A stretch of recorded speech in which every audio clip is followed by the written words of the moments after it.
Chapter 9 The Evening Prayer. Petit Pierre had sat up, and was looking all about with a thoughtful expression. "Ah, the rascal never does anything else when he hears anybody eating," said Germain.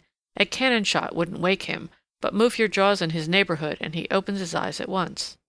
"You must have been like that at his age," said little Marie, with a mischievous smile. "Well, my Petit Pierre, are you looking for the top of your cradle? It's made of green leaves to-night, my child. But your father's having his supper all the same. Do you want to sup with him? I haven't eaten your share. I thought you would probably claim it." "Marie, I insist on your eating," cried the ploughman. "I shan't eat any more. I am a glutton, a boor. You go without on our account, and it's not right. I am ashamed of myself. It takes away my appetite, I tell you. I won't let my son have any supper unless you take some."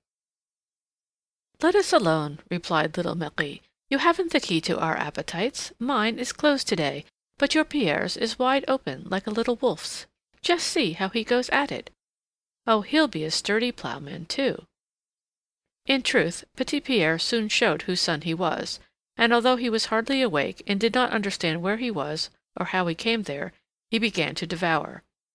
Then, when his hunger was appeased, being intensely excited as children generally are when their regular habits are interrupted, he exhibited more quick wit, more curiosity, and more shrewdness than usual. He made them tell him where he was, and when he learned that he was in the middle of a forest, he was a little afraid. "Are there naughty beasts in this forest?" he asked his father. "No, there are none at all," was the reply. "Don't be afraid." "Then you lied when you told me that the wolves would carry me off if I went through the big forest with you?" "Do you hear this reasoner?" said Germain in some embarrassment. "He is right," replied little Marie. "You told him that. He has a good memory, and he remembers it. But you must understand, my little Pierre, that your father never lies. We passed the big forest while you were asleep, and now we're in the little forest, where there aren't any naughty beasts." "Is the little forest very far from the big one?" "Pretty far, and then the wolves never leave the big forest. Even if one should come here, your father would kill him." "And would you kill him too, little Marie?" "We would all kill him, for you would help us, my Pierre, wouldn't you? You're not afraid, I know. You would hit him hard." "Yes, yes," said the child proudly, assuming a heroic attitude. "We would kill him." "There's no one like you for talking to children," said Germain to little Marie, "and for making them hear reason. To be sure, it isn't long since you were a child yourself, and you remember what your mother used to say to you. I believe that the younger one is, the better one understands the young. I am very much afraid that a woman of 30, who doesn't know what it is to be a mother, will find it hard to learn to prattle and reason with young brats." "Why so, Germain? I don't know why you have such a bad idea of this woman. You'll get over it." "To the devil with the woman," said Germain. "I would like to go home and never come back here. What do I need of a woman I don't know?" "Little father," said the child, "why do you keep talking about your wife to-day, when she is dead?" "Alas, you haven't forgotten your poor dear mother, have you?" "No, for I saw them put her in a pretty box of white wood, and my grandma took me to her to kiss her and bid her good-bye. She was all white and cold, and every night my aunt tells me to pray to the good Lord to let her get warm with him in heaven. Do you think she's there now?" "I hope so, my child, but you must keep on praying. That shows your mother that you love her." "I'm going to say my prayer," replied the child. "I did not think of saying it this evening, but I can't say it all by myself. I always forget something. Little Marie must help me." "Yes, Pierre, I will help you," said the girl. "Come, kneel here by my side." The child knelt on the girl's skirt, clasped his little hands, and began to repeat his prayer with interest and fervently at first, for he knew the beginning very well, then more slowly and hesitatingly, and at last repeating word for word what Marie dictated to him, when he reached that point in his petition beyond which he had never been able to learn, as he always fell asleep just there every night. On this occasion the labor of paying attention and the monotony of his own tones produced their customary effect, so that he pronounced the last syllables only with great effort, and after they had been repeated 3 times. His head grew heavy, and fell against Marie's breast. His hands relaxed, separated, and fell upon his knees. By the light of the campfire, Germain looked at this little angel nodding against the girl's heart, while she, holding him in her arms and warming his fair hair with her sweet breath, abandoned herself to devout reverie and prayed mentally for Catherine's soul. Germain was deeply moved, and tried to think of something to say to little Marie to express the esteem and gratitude she inspired in him, but he could find nothing that would give voice to his thoughts. He approached her to kiss his son, whom she was still holding against her breast, and it was hard for him to remove his lips from Petit Pierre's brow. "You kiss him too hard," said Marie, gently pushing the ploughman's head away. "You will wake him. Let me put him to bed again, for he has gone back to his dreams of paradise." The child let her put him down, but as he stretched himself out on the goatskin of the saddle, he asked if he were en grise. Then, opening his great blue eyes and gazing at the branches for a moment, he seemed to be in a waking dream, or to be impressed by an idea that had come into his mind during the day and took shape at the approach of sleep. "Little father," he said, "if you are going to give me another mother, I want it to be little Marie." And without awaiting a reply, he closed his eyes and went to sleep. Chapter 10. Despite the cold. Little Marie seemed to pay no further heed to the child's strange words than to look upon them as a proof of friendship. She wrapped him up carefully, stirred the fire, and as the mist lying upon the neighboring pool gave no sign of lifting, she advised Germain to lie down near the fire and have a nap. "I see that you are almost asleep now," she said, "for you don't say a word, and you are staring at the fire just as your little one did just now. Come, go to sleep, and I will watch over you and the child." "You're the one to go to sleep," replied the ploughman, "and I will watch both of you, for I never was less inclined to sleep. I have 50 ideas in my head." "50, that's a good many," said the maiden, with some suggestion of mockery in her tone. "There are so many people who would like to have one." "Well, if I'm not capable of having 50, at all events I have one that hasn't left me for an hour." "And I'll tell you what it is, as well as the ones you had before it." "Very good, tell me if you can guess, Marie. Tell me yourself. I shall like that." "An hour ago," she retorted, "you had the idea of eating, and now you have the idea of sleeping." "Marie, I am only an ox driver at best, but really you seem to take me for an ox. You're a bad girl, and I see that you don't want to talk with me. Go to sleep. That will be better than criticizing a man who isn't in good spirits." "If you want to talk, let us talk," said the girl, half reclining beside the child and resting her head against the saddle. "You're determined to worry, Germain, and in that you don't show much courage for a man. What should I not say if I didn't fight as hard as I can against my own grief?" "What, indeed? And that is just what I have in my head, my poor child. You're going to live far away from your people in a wretched place, all moors and bogs, where you will catch the fever in autumn, where there's no profit in raising sheep for wool, which always vexes a shepherdess who is interested in her business. And then you will be among strangers who may not be kind to you, who won't understand what you are worth. Upon my word, it pains me more than I can tell you, and I have a mind to take you back to your mother instead of going to Fourche." "You speak very kindly, but without sense, my poor Germain. One shouldn't be cowardly for his friends, and instead of pointing out the dark side of my lot, you ought to show me the bright side, as you did when we dined at La Rebec's." "What would you have? That's the way things looked to me then, and they look different now.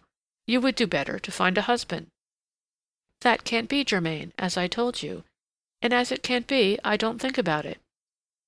"But suppose you could find one, after all? Perhaps if you would tell me what sort of man you'd like him to be, I could succeed in thinking up some one." "To think up some one is not to find him. I don't think about it at all, for it's of no use." "You have never thought of finding a rich husband?" "No, of course not. I'm as poor as Job." "But if he should be well off, you wouldn't be sorry to be well lodged, well fed, well dressed, and to belong to a family of good people who would allow you to help your mother along?" "Oh, as to that, yes.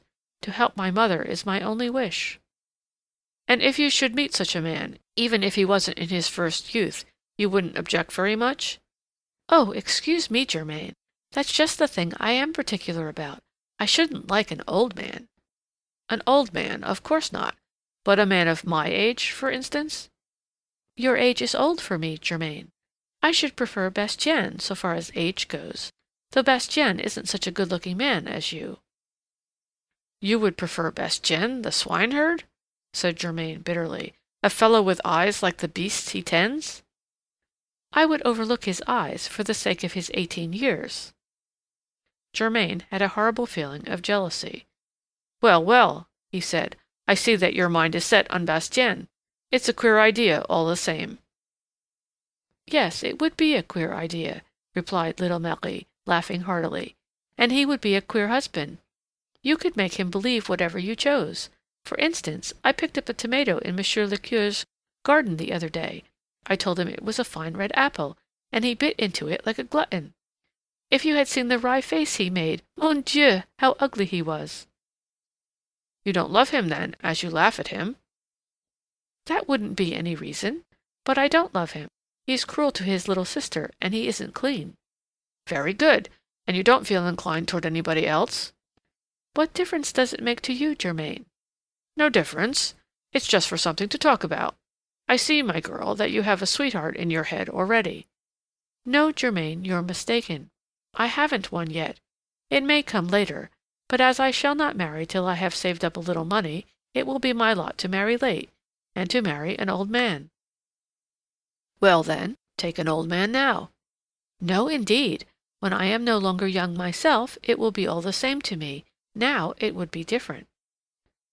"I see, Marie, that you don't like me. That's very clear," said Germain angrily, and without weighing his words. Little Marie did not reply. Germain leaned over her. She was asleep. She had fallen back, conquered, struck down, as it were, by drowsiness, like children who fall asleep while they are prattling. Germain was well pleased that she had not heard his last words.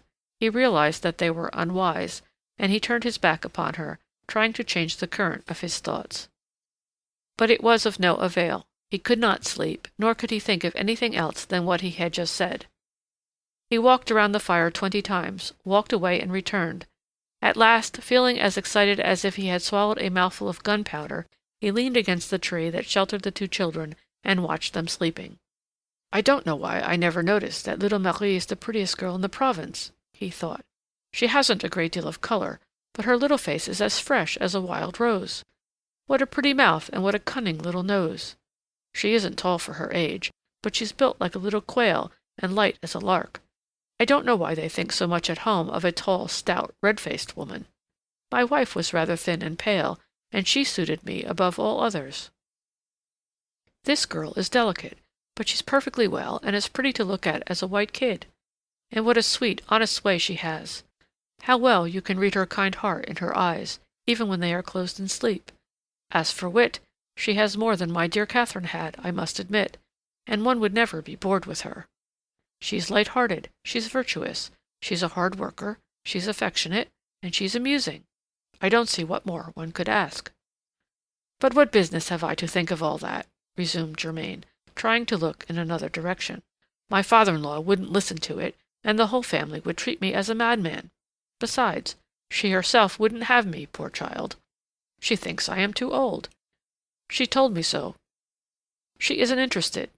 It doesn't worry her much to think of being in want and misery, of wearing poor clothes and suffering with hunger 2 or 3 months in the year, provided that she satisfies her heart some day and can give herself to a husband who suits her, and she's right, too.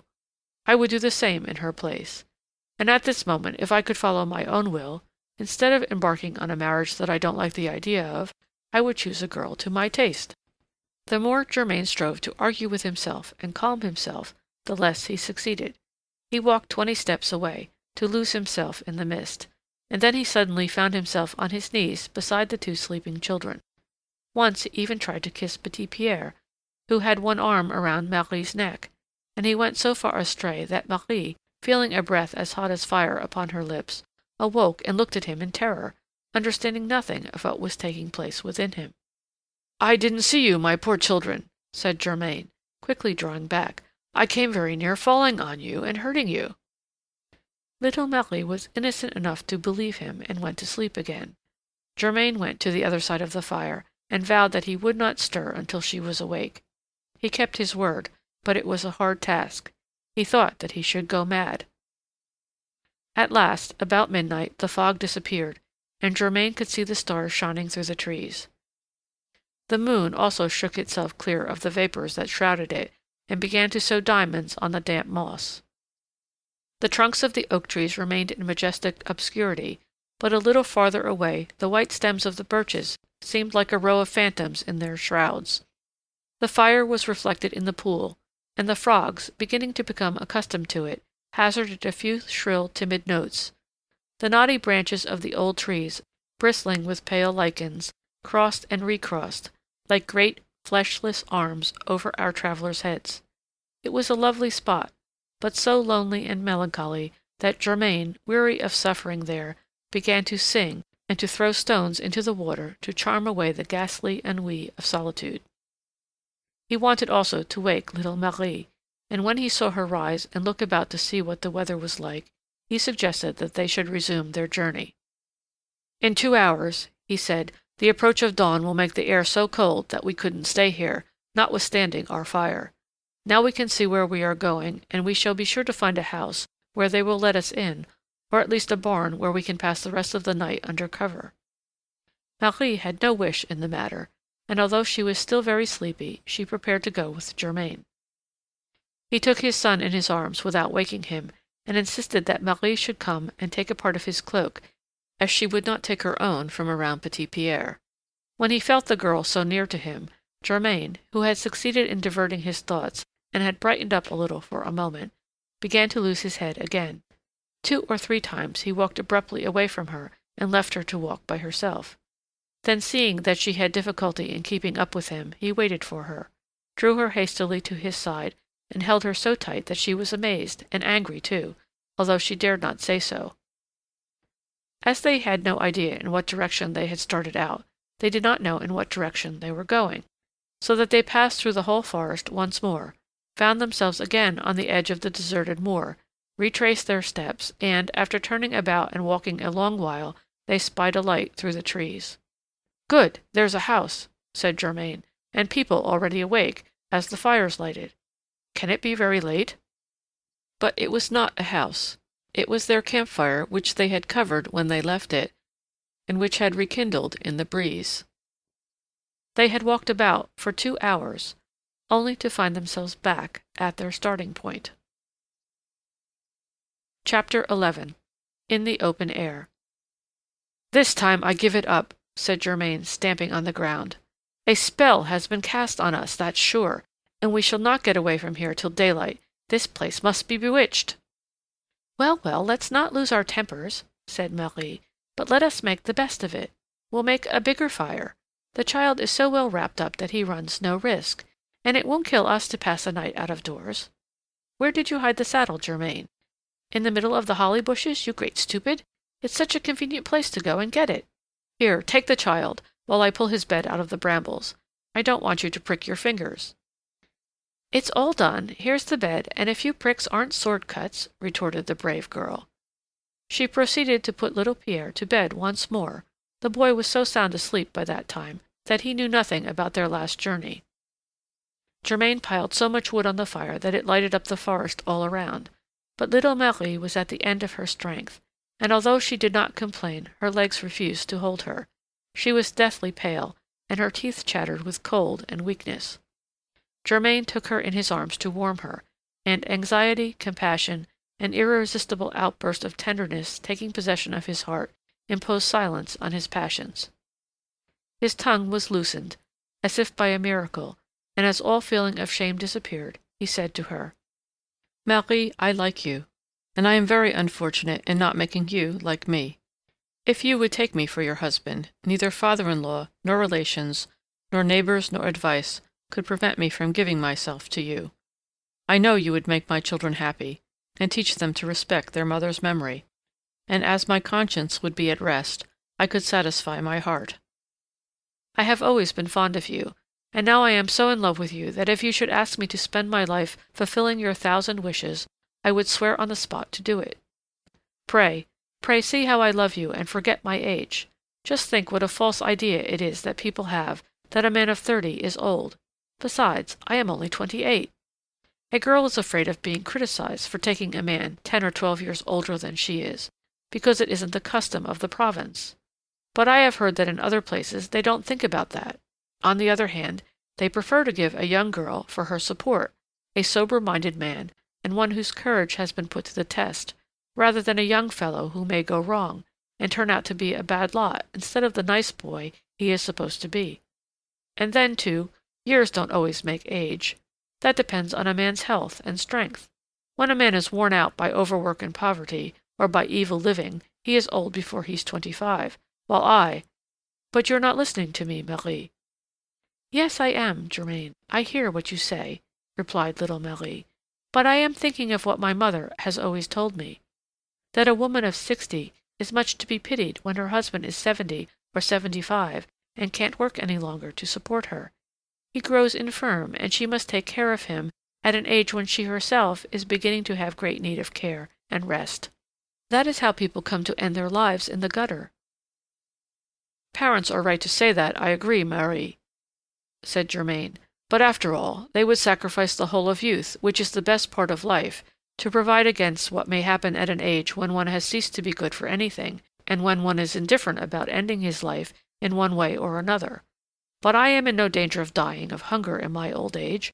I am in a fair way to save up something, because, living as I do with my wife's people, I work hard and spend nothing.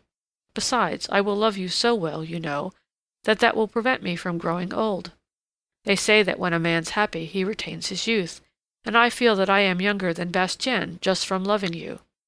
For he doesn't love you, he's too stupid, too much of a child to understand how pretty and good you are, and made to be courted. Come, Marie, don't hate me. I am not a bad man. I made my Catherine happy. She said before God on her deathbed that she had never been anything but contented with me, and she advised me to marry again. It seems that her heart spoke to her child tonight, just as he went to sleep.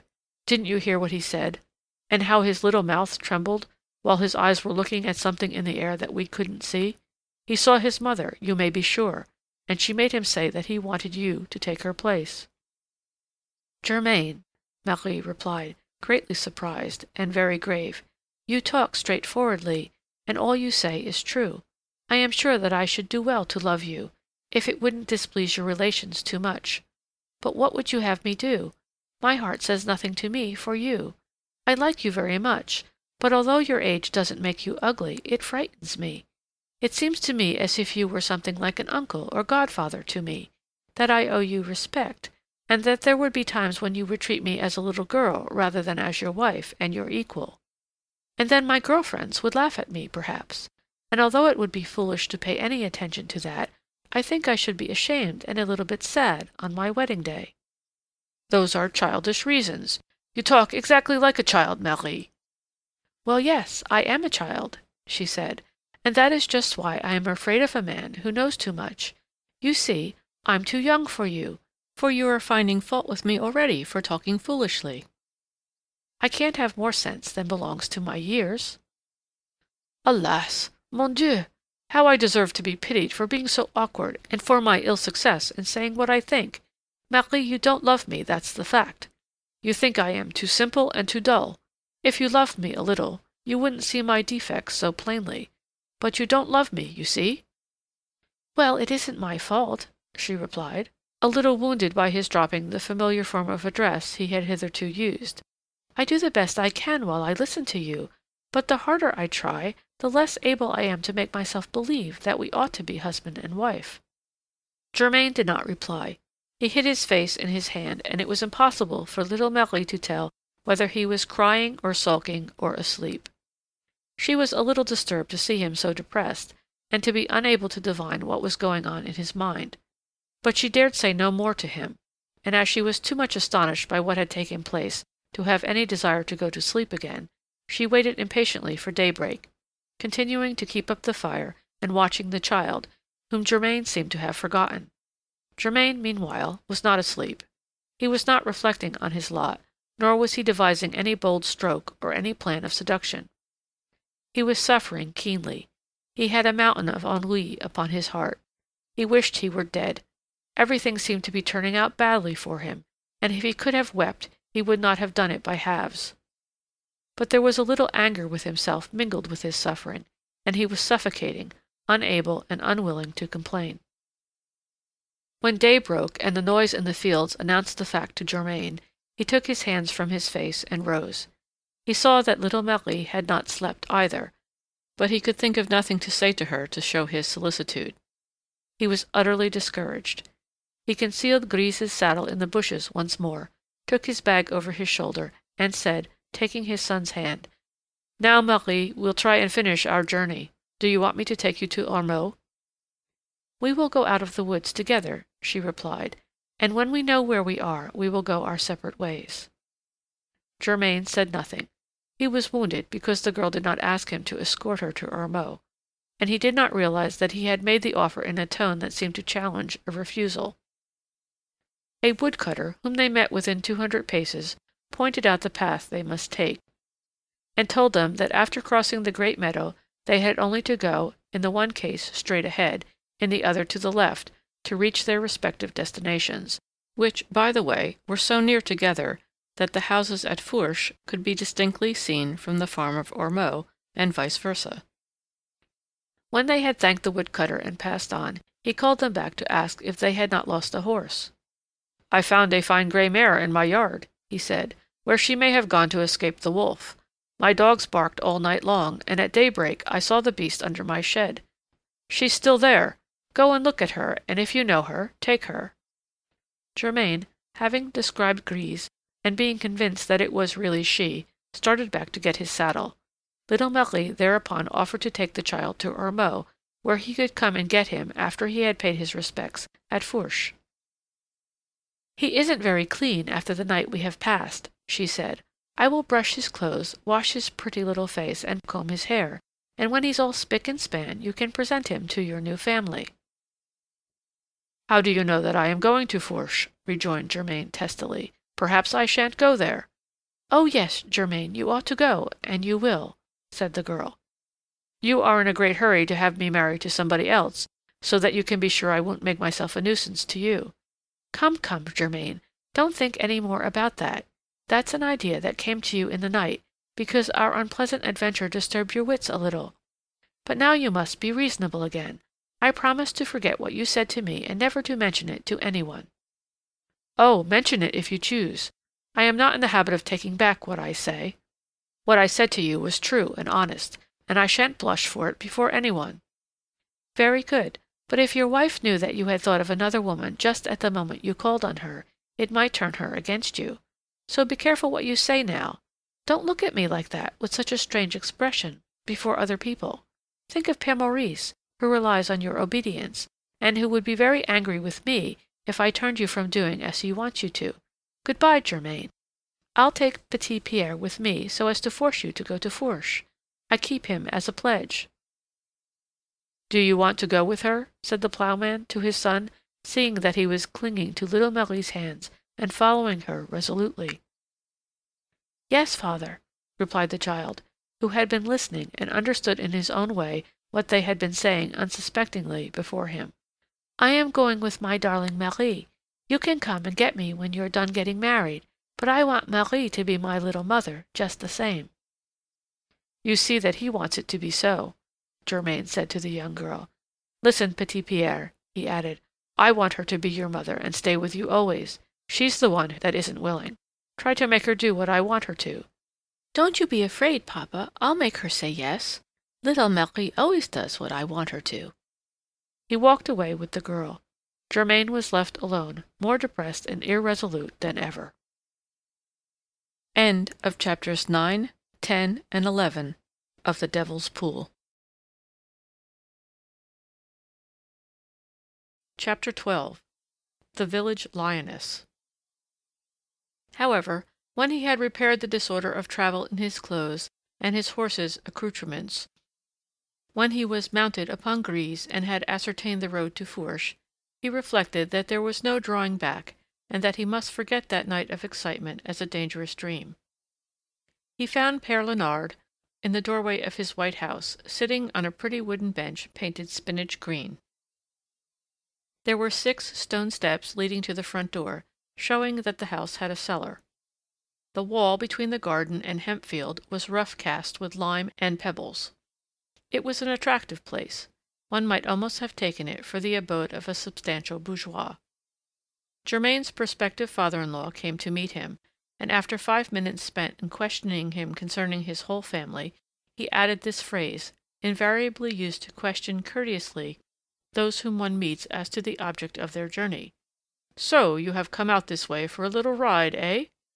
"I came to see you," replied the ploughman, "and to offer you this little gift of game from my father-in-law, and to say, also from him, that you would know my purpose in coming." "Ha, ha!" laughed Père Léonard, patting his round paunch. "I see, I hear, I understood." And he added, with a wink, "You'll not be alone in paying your respects, my young friend. There are 3 in the house already, dancing attendance like you. I don't turn anybody away, and I should be hard put to it to decide against any one of them, for they're all good matches. However, on account of Père Maurice and the quality of your lands, I should prefer you, but my daughter's of age and mistress of her own property, so she will do as she pleases. Go in and introduce yourself. I hope you may draw the lucky number." "Pardon, excuse me," replied Germain, greatly surprised to find himself one of several, where he had expected to be alone. "I didn't know that your daughter was already provided with suitors, and I didn't come to dispute for her with others." "If you thought that because you were slow in coming," retorted Père Léonard, with undiminished good humor, "you would catch my daughter napping, you have made a very great mistake, my boy. Catherine has something to attract husbands with, and she'll only have too many to choose from. But go into the house, I tell you, and don't lose courage. She's a woman worth disputing for." And pushing Germain by the shoulders with rough good humor, "Here, Catherine," he cried, entering the house, "here's one more." This jovial but vulgar manner of being introduced to the widow in the presence of her other suitors put the finishing touch to the ploughman's confusion and annoyance. He felt ill at ease, and stood for some moments without venturing to turn his eyes on the fair one and her court. The widow Guérin was well made, and did not lack freshness, but the expression of her face and her costume repelled Germain at the first glance. She had a forward, self-sustained air, and her mob cap trimmed with a triple row of lace, her silk apron, and her black lace fichu were decidedly not in harmony with the idea he had conceived of a sedate, serious-minded widow. This elegance in dress and her free and easy manners made her appear old and ugly to him, although she was neither. He thought that such coquettish attire and playful manners would be well suited to the age and keen wit of little Marie, but that such pleasantry on the widow's part was heavy and stale, and that there was no distinction in the way she wore her fine clothes. The 3 suitors were sitting at a table laden with food and wine, which were kept there for them through the whole of Sunday morning, for Père Léonard loved to exhibit his opulence, nor was the widow sorry to display her fine plate and to keep open house like a woman of means. Germain, simple and trustful as he was, did not lack penetration in his observation of things, and for the first time in his life he stood on the defensive while drinking. Père Léonard had compelled him to take a seat with his rivals, and seating himself opposite him, he treated him as handsomely as possible, and devoted himself to him with evident partiality. The gift of game, despite the breach Germain had made in it on his own account, was still considerable enough to produce an effect. The widow seemed to appreciate it, and the suitors eyed it disdainfully. Germain felt ill at ease in that company, and did not eat with any heartiness. Père Léonard rallied him about it. "You seem very down in the mouth," he said, "and you're sulking with your glass. You mustn't let love spoil your appetite, for a fasting lover can't find so many pretty things to say as the man who has sharpened up his wits with a mouthful of wine." Germain was mortified that it should be assumed that he was in love, and the affected demeanor of the widow, who lowered her eyes with a smile, like one who is sure of her game, made him long to protest against his alleged surrender, but he feared to seem discourteous, so he smiled and took patience. The widow's lovers seemed to him like 3 rustic clowns. They must have been rich, or she would not have listened to their suits. One of them was more than 40, and was about as stout as Père Léonard. Another had but one eye, and drank so much that it made him stupid. The third was young and not a bad-looking fellow, but he attempted to be witty, and said such insane things that one could but pity him. But the widow laughed as if she admired all his idiotic remarks, and therein she gave no proof of good taste. Germain thought at first that she was in love with the young man, but he soon perceived that he was himself the recipient of marked encouragement, and that she wished him to yield more readily to her charms. That was to him a reason for feeling and appearing even colder and more solemn. The hour of mass arrived, and they left the table to attend in a body.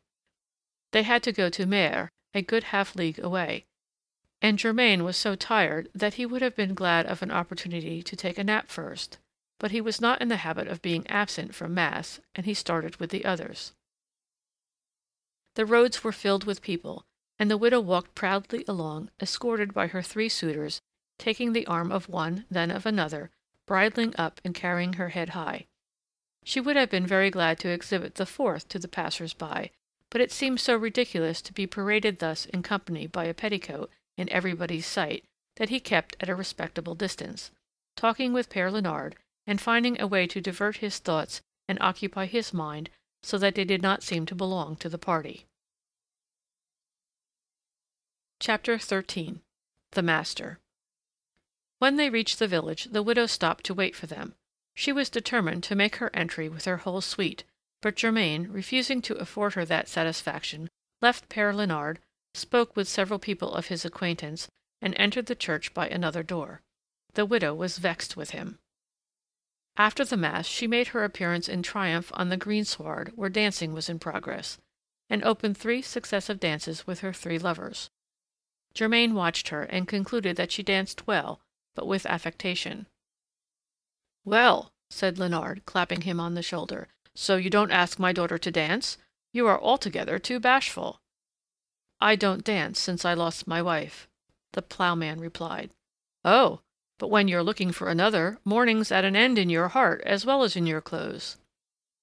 "That's no argument, Père Léonard. Besides, I feel too old. I don't care for dancing any more." "Hark ye," rejoined Léonard, leading him apart. "You took offence when you entered my house because you found the citadel already surrounded by besiegers, and I see that you're very proud, but that isn't reasonable, my boy. My daughter's used to being courted, especially these last 2 years since her mourning came to an end, and it isn't her place to make advances to you." "Your daughter has been free to marry again for 2 years, you say, and hasn't made up her mind yet?" said Germain. "She doesn't choose to hurry, and she's right, although she has rather a lively way with her, and you may think she doesn't reflect much. She's a woman of great good sense, and one who knows very well what she's about." "I don't see how that can be," said Germain ingeniously, "for she has 3 gallants in her train, and if she knew what she wanted, at least 2 of them would seem to her to be in the way, and she would request them to stay at home." "Why so? You don't know anything about it, Germain. She doesn't want either the old man, or the one-eyed one, or the young one. I'm almost certain of it. But if she should turn them away, people would say she's meant to remain a widow, and no others would come." "Ah, yes, they act as a signpost for her." "As you say. Where's the harm, if they like it?" "Every one to his taste," said Germain. "That wouldn't be to your taste, I see. But come now, we can come to an understanding. Supposing that she prefers you, the field could be left clear for you." "Yes, supposing. And how long must I stand with my nose in the air before I can find out?" "That depends on yourself, I fancy, if you know how to talk and argue. So far, my daughter has understood very clearly that the best part of her life would be the part that she passed in letting men court her, and she doesn't feel in any hurry to become one man's servant when she can give orders to several. And so, as long as the game pleases her, she can divert herself with it. But if you please her more than the game may be stopped. All you have to do is not to be discouraged. Come every Sunday, ask her to dance, give her to understand that you're on the list, and if she finds you more likable and better informed than the others, I don't doubt that she'll tell you so some fine day. Excuse me, Père Léonard, your daughter is entitled to act as she pleases, and I have no right to blame her. I would act differently if I were in her place. I'd be more honest, and I wouldn't let men throw away their time who probably have something better to do than hang around a woman who laughs at them. But, after all, if that entertains her and makes her happy, it's none of my business. But I must tell you one thing that is a little embarrassing for me to confess since this morning. seeing that you began by making a mistake as to my intentions and didn't give me any time to reply, so that you believe something that isn't so. Pray understand that I didn't come here to ask for your daughter's hand, but to buy a pair of oxen that you intend to take to the fair next week, and that my father-in-law thinks will suit him." "I understand, Germain," said Léonard calmly. "You changed your mind when you saw my daughter with her lovers. That's as you please. It seems that what attracts one repels another, and you have the right to withdraw as long as you haven't spoken yet. If you really want to buy my oxen, come and look at them in the pasture. We'll talk it over, and whether we strike a bargain or not, you'll come and take dinner with us before you go back." "I don't want you to put yourself out," replied Germain. "Perhaps you have business here. I'm a little tired of watching them dance and of doing nothing. I'll go to look at your cattle, and join you later at your house." Thereupon Germain slipped away and walked towards the meadows, where Léonard had pointed out some of his beasts in the distance. It was true that Père Maurice wanted to buy, and Germain thought that if he should take back a good yoke at a moderate price, he would be pardoned more readily for having voluntarily failed to accomplish the real object of his journey. He walked fast, and was soon within a short distance of Ormeaux. Thereupon he felt that he must go and kiss his son and see little Marie once more, although he had lost the hope and banished from his mind the thought of owing his happiness to her. All that he had seen and heard, the vain, giddy woman, the father, at once cunning and shallow, who encouraged his daughter in her pride and disingenuous habits, the imitation of city luxury, which seemed to him an offense against the dignity of country manners, the time wasted in indolent, foolish conversation, that household so different from his own, and above all, the profound discomfort that the husbandman feels when he lays aside his laborious habits, all the ennui and annoyance he had undergone within the last few hours, made Germain long to be once more with his child and his little neighbor. Even if he had not been in love with the latter, he would have sought her none the less for distraction, and to restore his mind to its accustomed channels. But he looked in vain in the neighboring fields. He saw neither little Marie nor little Pierre, and yet it was the time when the shepherds are in the fields. There was a large flock in a pasture. He asked a young boy who was tending them if the sheep belonged to the farm of Ormeaux. "Yes," said the child. "Are you the shepherd? Do boys tend woolly beasts for the farmers in your neighborhood?" "No, I'm tending 'em to-day because the shepherdess has gone away. She was sick." "But haven't you a new shepherdess who came this morning?" "Oh, yes, she's gone too already." "What, gone? Didn't she have a child with her?"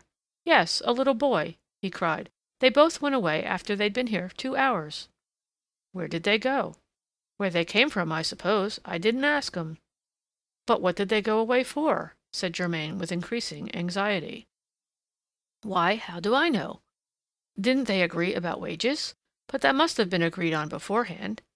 "I can't tell you anything about it. I saw them go in and come out, that's all."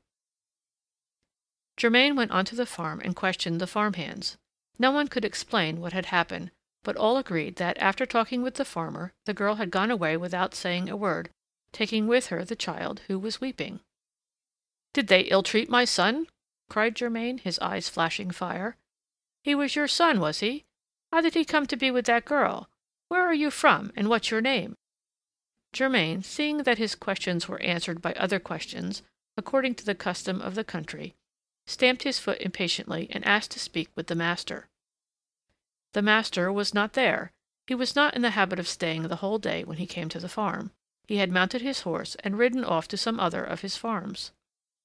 "But surely you can find out the reason of that young girl's going away," said Germain, assailed by keen anxiety. The farm hand exchanged a strange smile with his wife, then replied that he knew nothing about it, that it did not concern him. All that Germain could learn was that the girl and the child had gone in the direction of Fourche. He hurried to Fourche. The widow and her lovers had not returned, nor had Père Léonard. The servant told him that a young girl and a child had come there and inquired for him, but that she, not knowing them, thought it best not to admit them, and advised them to go to Mère. "Why did you refuse to let them in?" said Germain angrily. "Are you so suspicious in these parts that you don't open your door to your neighbor?" "Oh, bless me!" the servant replied. "In a rich house like this one has to keep a sharp lookout. I am responsible for everything when the masters are away, and I can't open the door to everybody that comes." "That's a vile custom," said Germain, "and I'd rather be poor than live in fear like that. Adieu, girl, adieu to your wretched country." He inquired at the neighboring houses. Everybody had seen the shepherdess and the child. As the little one had left Belair unexpectedly, without being dressed for the occasion, with a torn blouse and his little lamb's fleece over his shoulders, and as little Marie was necessarily very shabbily dressed at all times, they had been taken for beggars. Some one had offered them bread. The girl had accepted a piece for the child, who was hungry. Then she had walked away very fast with him and had gone into the woods. Germain reflected for a moment, then asked if the farmer from Ormeaux had not come to Fourche. "Yes," was the reply. "He rode by on horseback a few minutes after the girl." "Did he ride after her?" "Ah, you know him, do you?" laughed the village innkeeper, to whom he had applied for information. "Yes, to be sure, he's a devil of a fellow for running after the girls, but I don't believe he caught that one, although, after all, if he had seen her—" "That's enough, thanks." And he flew rather than ran to Léonard's stable. He threw the saddle on Grise's back, leaped upon her, and galloped away in the direction of the woods of Chanteloube. His heart was beating fast with anxiety and wrath. The perspiration rolled down his forehead. He covered Grise's side with blood, although the mare, when she found that she was on the way to her stable, did not need to be urged to go at full speed. Chapter 14. The Old Woman. Germain soon found himself at the spot on the edge of the pool where he had passed the night. The fire was still smoking. An old woman was picking up what was left of the dead wood Marie had collected. Germain stopped to question her. She was deaf and misunderstood his questions. "Yes, my boy," she said, "this is the Devil's Pool. It's a bad place, and you mustn't come near it without throwing 3 stones in with your left hand and crossing yourself with your right. That drives away the spirits. Unless they do that, misfortune comes to those who walk around it." "I didn't ask you about that," said Germain, drawing nearer to her and shouting at the top of his voice. "Haven't you seen a girl and a young child going through the woods?" "Yes," said the old woman. "There was a small child drowned there." Germain shivered from head to foot, but luckily the old woman added, "That was a long, long while ago. They put up a beautiful cross, but on a fine stormy night the evil spirits threw it into the water. You can still see one end of it. If any one had the bad luck to stop here at night, he would be very sure not to be able to go away before dawn. It would do him no good to walk. He might travel 200 leagues through the woods, and find himself still in the same place." The ploughman's imagination was impressed, do what he would, by what he heard, and the idea of the misfortune which might follow, to justify the remainder of the old woman's assertions, took such complete possession of his brain that he felt cold all over his body. Despairing of obtaining any additional information, he mounted his horse and began to ride through the woods, calling Pierre at the top of his voice, whistling, cracking his whip, breaking off branches to fill the forest with the noise of his progress, then listening to see if any voice answered. But he heard naught but the bells on the cows scattered among the bushes, and the fierce grunting of pigs fighting over the acorns.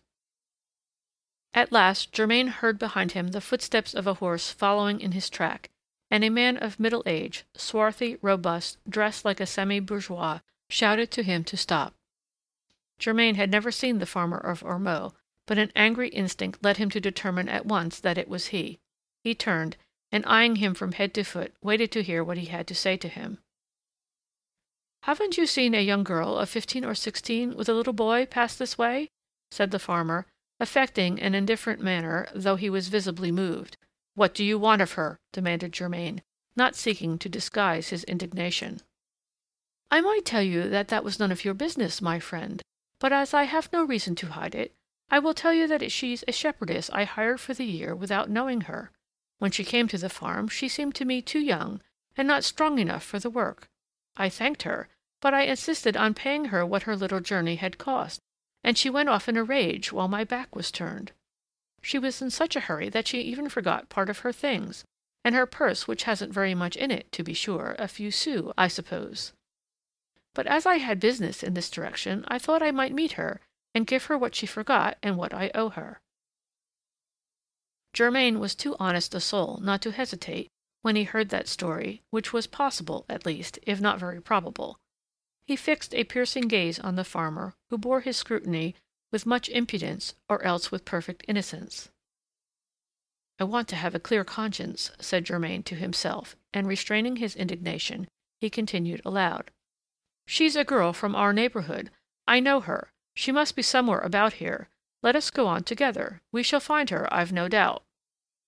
"You are right," said the farmer. "Let's go on.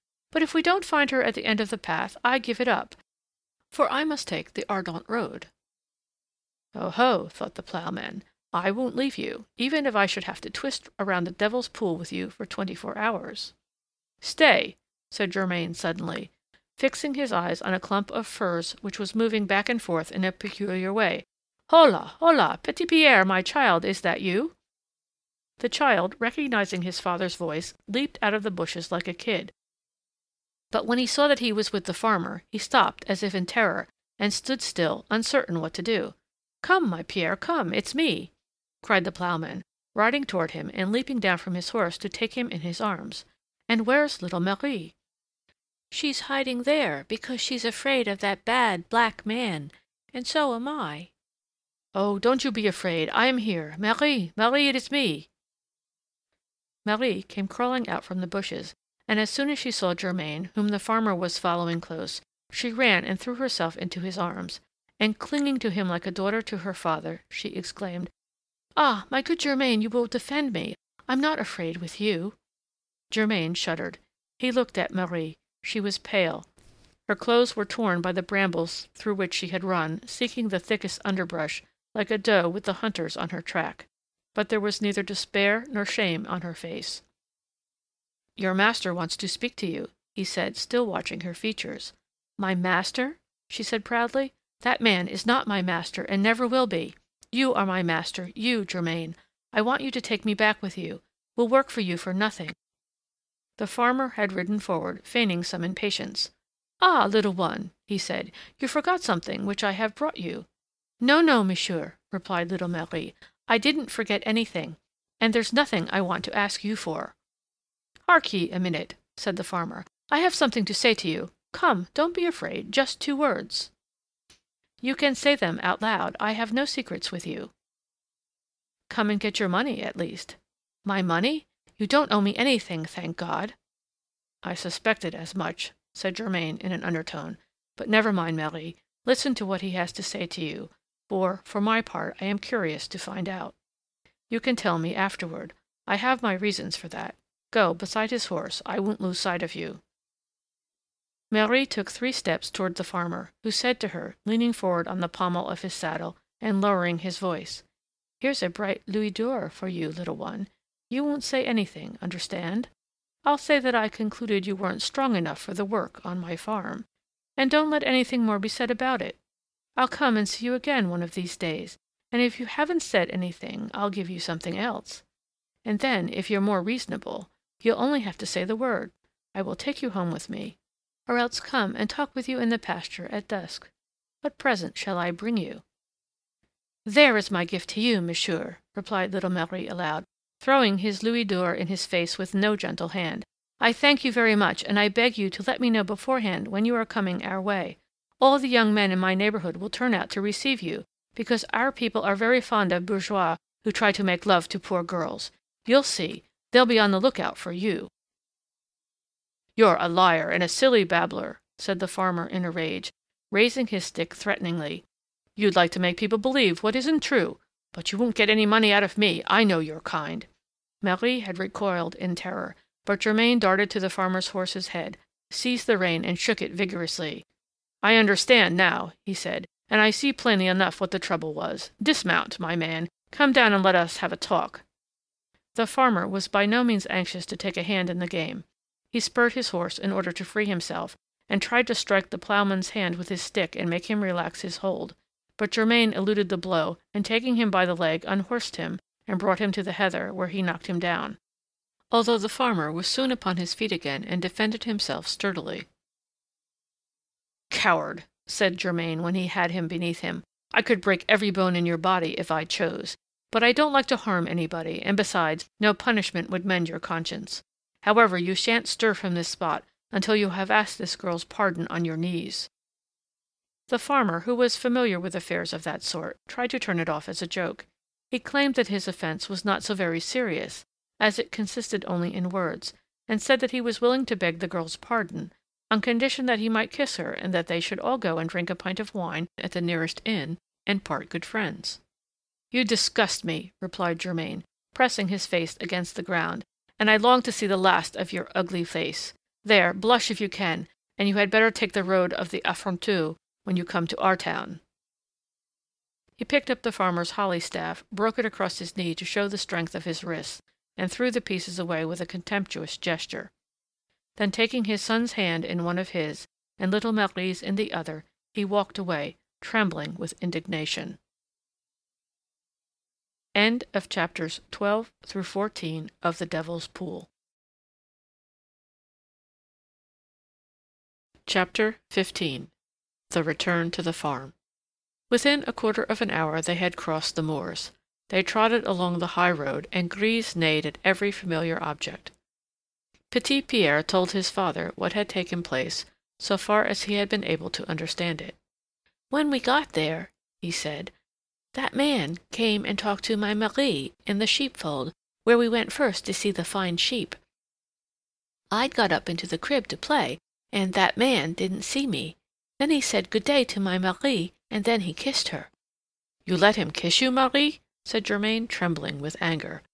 "I thought it was a compliment, a custom of the place for new arrivals, just as grandma, at your house, kisses the girls who take service with her, to show that she adopts them and will be like a mother to them." "And then," continued Petit Pierre, who was very proud to have a story to tell, "that man said something naughty, something you told me not to say, and not to remember, so I forgot it right away. But if my papa wants me to tell him what it was—" "No, my Pierre, I don't want to hear it, and I don't want you to remember it ever." "Then I'll forget it again," said the child. "And then that man acted as if he was mad because Marie said she was going away. He told her he'd give her all she wanted, 100 francs. And my Marie got mad too. Then he went at her just like he was going to hurt her. I was afraid, and I ran up to Marie and cried. Then that man said like this, 'What's that? Where did that child come from?' And he put up his stick to beat me. But my Marie stopped him, and she said like this, 'We will talk by and by, monsieur. Now I must take this child to Fourche, and then I'll come back again.' And as soon as he'd gone out of the sheepfold, my Marie says to me like this, 'Let's run away, my Pierre. We must go away right off, for that man's a bad man, and he would only hurt us.' Then we went behind the barns, and crossed a little field, and went to Fourche to look for you, but you weren't there, and they wouldn't let us wait for you. And then that man came up behind us on his black horse, and we ran still farther away, and then we went and hid in the woods. Then he came too, and we hid when we heard him coming, and then, when he'd gone by, we began to run for ourselves so as to go home, and then at last you came and found us, and that's all there was. I didn't forget anything, did I, my Marie?" "No, Pierre, and it's the truth. Now, Germain, you will bear witness for me, and tell everybody at home that it wasn't for lack of courage and being willing to work that I couldn't stay over yonder." "And I will ask you, Marie," said Germain, "to ask yourself the question whether, when it comes to defending a woman and punishing a knave, a man of 28 isn't too old? I'd like to know if Bastien, or any other pretty boy who has the advantage of being 10 years younger than I am, wouldn't have been crushed by that man, as Petit Pierre calls him. What do you think about it?" "I think, Germain, that you have done me a very great service, and that I shall thank you for it all my life." "Is that all?" "My little father," said the child, "I didn't think to tell little Marie what I promised you. I didn't have time, but I'll tell her at home, and I'll tell grandma too." This promise on his child's part gave Germain abundant food for reflection. The problem now was how to explain his position to his family, and, while setting forth his grievances against the widow Guérin, to avoid telling them what other thoughts had predisposed him to be so keen-sighted and so harsh in his judgment. When one is happy and proud, the courage to make others accept one's happiness seems easily within reach. But to be rebuffed in one direction and blamed in another is not a very pleasant plight. Luckily, Pierre was asleep when they reached the farm, and Germain put him down on his bed without waking him. Then he entered upon such explanations as he was able to give.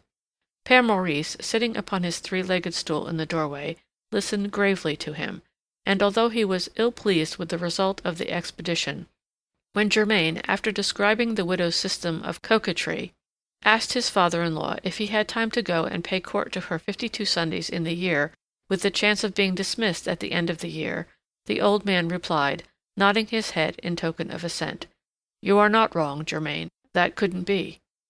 And again, when Germain told how he had been compelled to bring little Marie home again, without loss of time, to save her from the insults, perhaps from the violence, of an unworthy master, Père Maurice again nodded assent, saying, "You are not wrong, Germain. That's as it should be." When Germain had finished his story and given all his reasons, his father-in-law and mother-in-law simultaneously uttered a heavy sigh of resignation as they exchanged glances. Then the head of the family rose, saying, "Well, God's will be done. Affection isn't made to order." "Come to supper, Germain," said the mother-in-law. "It's a pity that couldn't be arranged better. However, it wasn't God's will, it seems. We must look somewhere else." "Yes," the old man added, "as my wife says, we must look somewhere else." There was no further sound in the house, and when Petit Pierre rose the next morning with the larks at dawn, being no longer excited by the extraordinary events of the last 2 days, he relapsed into the normal apathy of little peasants of his age, forgot all that had filled his little head, and thought of nothing but playing with his brothers and being a man with the horses and oxen. Germain tried to forget, too, by plunging into his work again, but he became so melancholy and so absent-minded that everybody noticed it. He did not speak to little Marie, he did not even look at her, and yet, if any one had asked him in which pasture she was, or in what direction she had gone, there was not an hour in the day when he could not have told if he had chosen to reply. He had not dared ask his people to take her on at the farm during the winter, and yet he was well aware that she must be suffering from poverty. But she was not suffering, and Mère Guillette could never understand why her little store of wood never grew less, and how her shed was always filled in the morning when she had left it almost empty the night before. It was the same with the wheat and potatoes. Some one came through the window in the loft and emptied a bag on the floor without waking anybody or leaving any tracks. The old woman was anxious and rejoiced at the same time. She bade her daughter not mention the matter, saying that if people knew what was happening in her house, they would take her for a witch. She really believed that the devil had a hand in it, but she was by no means eager to fall out with him by calling upon the curé to exorcise him from her house. She said to herself that it would be time to do that when Satan came and demanded her soul in exchange for his benefactions. Little Marie had a clearer idea of the truth, but she dared not speak to Germain for fear that he would recur to his idea of marriage, and she pretended when with him to notice nothing. Chapter 16. Mère Maurice. One day, Mère Maurice, being alone in the orchard with Germain, said to him affectionately, "My poor son, I don't think you're well. You don't eat as much as usual, you never laugh, and you talk less and less. Has any one in the house? Have we ourselves wounded you, without meaning to do it, or knowing that we have done it?" "No, mother," replied Germain. "You have always been as kind to me as the mother who brought me into the world, and I should be an ungrateful fellow if I complained of you, or your husband, or any one in the house." "In that case, my child, it must be that your grief for your wife's death has come back. Instead of lessening with time, your loneliness grows worse, and you absolutely must do what your father-in-law very wisely advised. You must marry again." "Yes, mother, that would be my idea too, but the women you advised me to seek don't suit me. When I see them, instead of forgetting Catherine, I think of her all the more." "The trouble, apparently, is, Germain, that we haven't succeeded in divining your taste. So you must help us by telling us the truth. Doubtless there's a woman somewhere who was made for you, for the good Lord doesn't make anybody without putting by his happiness for him and somebody else." So if you know where to go for the wife you need, go and get her.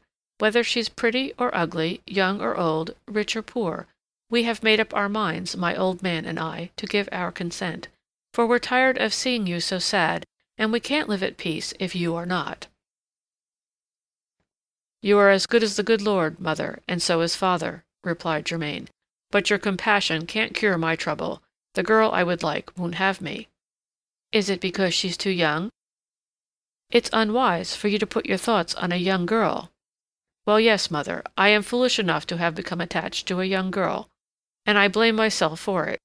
I do all I can not to think of her, but whether I am at work or resting, whether I am at mass or in my bed, with my children or with you, I think of her all the time, and can't think of anything else." "Why, it's as if there'd been a spell cast on you, Germain, isn't it? There's only one cure for it, and that is to make the girl change her mind and listen to you. So I must take a hand in it, and see if it can't be done. You tell me where she lives and what her name is."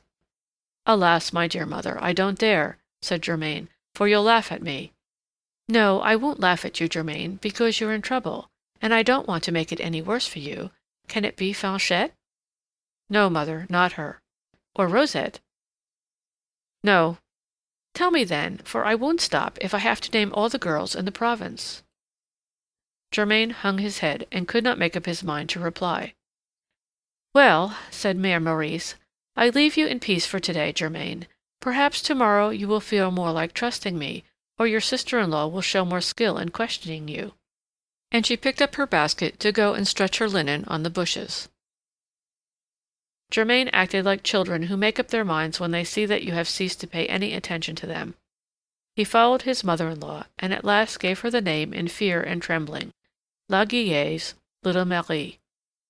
Great was Mère Maurice's surprise. She was the last one of whom she would have thought.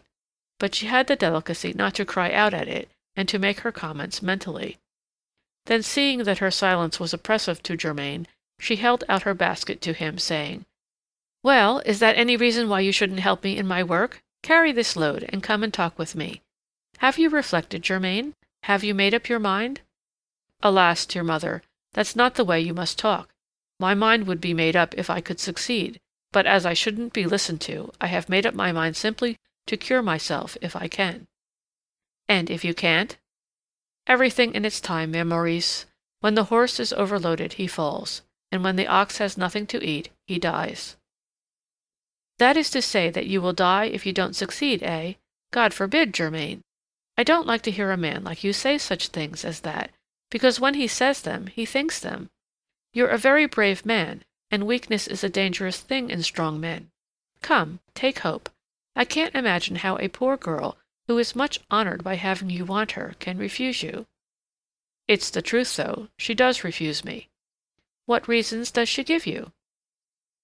"That you have always been kind to her, that her family owes a great deal to yours, and that she doesn't want to displease you by turning me away from a wealthy marriage." "If she says that, she shows good feeling, and it's very honest on her part. But when she tells you that, Germain, she doesn't cure you, for she tells you she loves you, I don't doubt, and that she'd marry you if you were willing." "That's the worst of it. She says that her heart isn't drawn toward me." "If she says what she doesn't mean, the better to keep you away from her. She's a child who deserves to have us love her and to have us overlook her youth because of her great common sense." "Yes," said Germain, struck with a hope he had not before conceived. "It would be very good and very comme il faut on her part.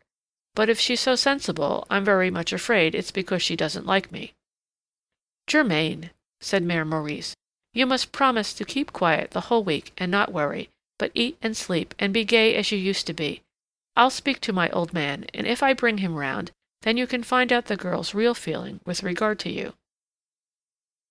Germain promised, and the week passed without Père Maurice saying a word to him in private or giving any sign that he suspected anything.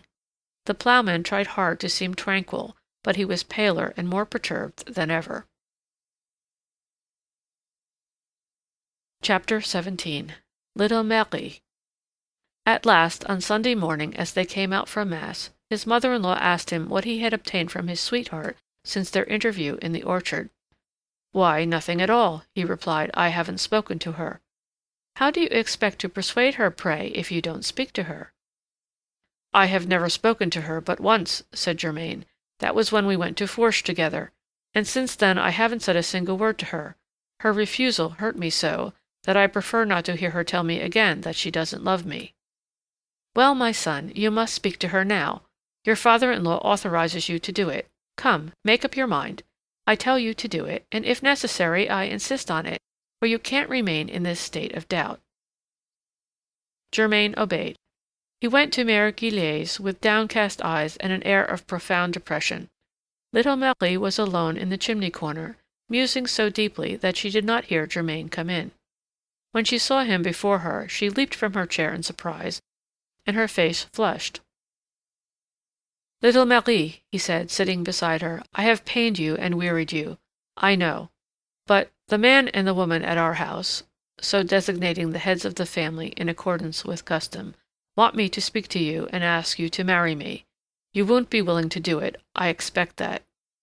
"Germain," replied little Marie, "have you made up your mind that you love me?" "That offends you, I know, but it isn't my fault. If you could change your mind, I would be too happy, and I suppose I don't deserve to have it so. Come, look at me, Marie. Am I so very frightful?" "No, Germain," she replied with a smile. "You're better looking than I am." "Don't laugh at me. Look at me indulgently. I haven't lost a hair or a tooth yet.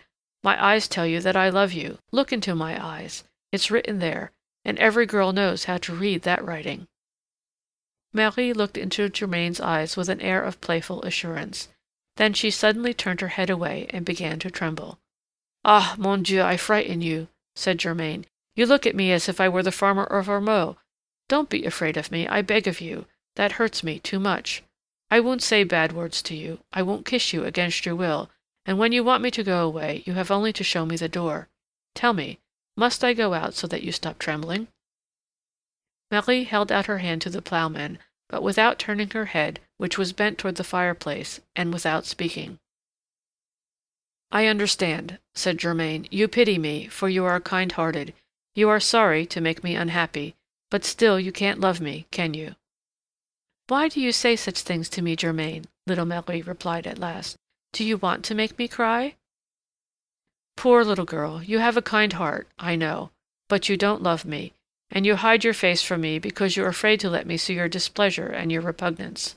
And for my part, I don't dare do so much as press your hand. In the woods, when my son was asleep, and you were asleep also, I came near kissing you softly, but I should have died of shame rather than ask you for a kiss, and I suffered as much that night as a man roasting over a slow fire. Since then I've dreamed of you every night. Ah! how I have kissed you, Marie! But you slept without dreaming all the time. And now do you know what I think? That if you should turn and look at me with such eyes as I have for you, and if you should put your face to mine, I believe I should fall dead with joy. And as for you, you are thinking that if such a thing should happen to you, you would die of anger and shame."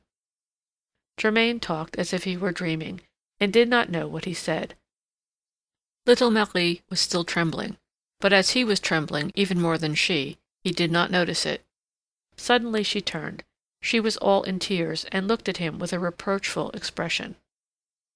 The poor ploughman thought that that was the last stroke, and rose to go, without awaiting his sentence, but the girl detained him by throwing her arms about him, and hid her face against his breast. "Ah, Germain," she said, sobbing, "haven't you guessed that I love you?" Germain would have gone mad, had not his son, who was looking for him, and who entered the cottage galloping on a stick with his little sister en croupe, lashing the imaginary steed with a willow switch, recalled him to himself. He lifted him up, and said, as he put him in his fiancée's arms, "You have made more than one person happy by loving me." End of chapters 15, 16, and 17 of The Devil's Pool.